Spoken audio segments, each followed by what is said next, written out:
రూపాయలకే మధ్యాహ్న భోజనం అందిస్తున్న బల్దియా ఇప్పుడు బ్రేక్ఫాస్ట్ కూడా అందించేందుకు సిద్ధమైంది. దసరాకు సిటీలో సీఎం రేవంత్ రెడ్డి ఈ పథకాన్ని ప్రారంభించనున్నారు. ప్రతిరోజు 25,000 మందికి రూపాయలకే మిల్లెట్ టిఫిన్స్ పెట్టేలా ప్లాన్ చేస్తున్నారు. గతంలో ఉన్న అన్నపూర్ణ కేంద్రాలను మోడిఫై చేసి ఇందిరమ్మ క్యాంటీన్ల పేరుతో బ్రేక్ఫాస్ట్, లంచ్ అందివనుంది జీహెచ్ఎంసీ. పేదలు, రోజువారీ కూలీలు, చిన్న వ్యాపారుల ఆకలి తీర్చేందుకే మరో పథకాన్ని అమలు చేయనుంది జీహెచ్ఎంసీ. ఇప్పటికే రూపాయలకే మధ్యాహ్న భోజనం అందిస్తున్న బల్దియా ఇందిరమ్మ క్యాంటీన్లతో రూపాయలకే మిల్లెట్ టిఫిన్స్ పెట్టనుంది. మొదటి దశలో 60 ప్రాంతాల్లో ఈ క్యాంటీన్లు అందుబాటులోకి రానున్నాయి. ఈ పథకంతో ప్రతిరోజు సుమారు 25,000 మందికి ప్రజలకు టిఫిన్స్ పెట్టనున్నారు.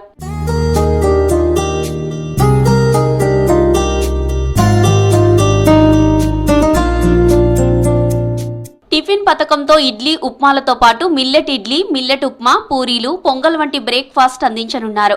ఒక్కో ప్లేట్ ధర రూపాయలుగా నిర్ణయించారు. ఒక్కో ప్లేట్ టిఫిన్ తయారీకి 19 రూపాయల ఖర్చు అవుతుంది.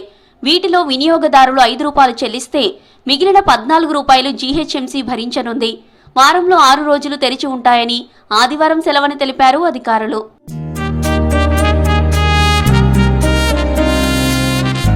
పేద ప్రజలకు తక్కువ ధరకే మంచి భోజనం అందించాలనే లక్ష్యంతో కాంగ్రెస్ సర్కార్ 2013లో రూపాయల అన్నపూర్ణ భోజన కార్యక్రమాన్ని ప్రారంభించింది. అప్పట్లో నాంపల్లి రైల్వే స్టేషన్లో మొదటి కేంద్రాన్ని ఏర్పాటు చేశారు. నగరంలోని పేదలు, కూలీలు, వివిధ పనుల మీద నగరానికి వచ్చేవారికి తక్కువ ధరలో భోజనం అందించాలని 139 కేంద్రాలు ఏర్పాటు చేశారు. ప్రస్తుతం వీటిని పునర్నిర్మించి 150కి పెంచారు.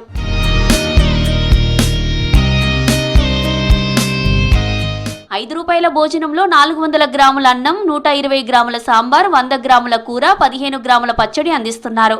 ఒక్కో ప్లేటు భోజనానికి 27.63 రూపాయల ఖర్చు అవుతోంది. దీనిలో లబ్ధిదారులు రూపాయలు చెల్లిస్తుండగా మిగిలిన 22.63 రూపాయలను జీహెచ్ఎంసీ భరిస్తుంది. ఈ పథకం కోసం జీహెచ్ఎంసీ ప్రతి సంవత్సరం సుమారు 15 కోట్లు ఖర్చు చేస్తోంది.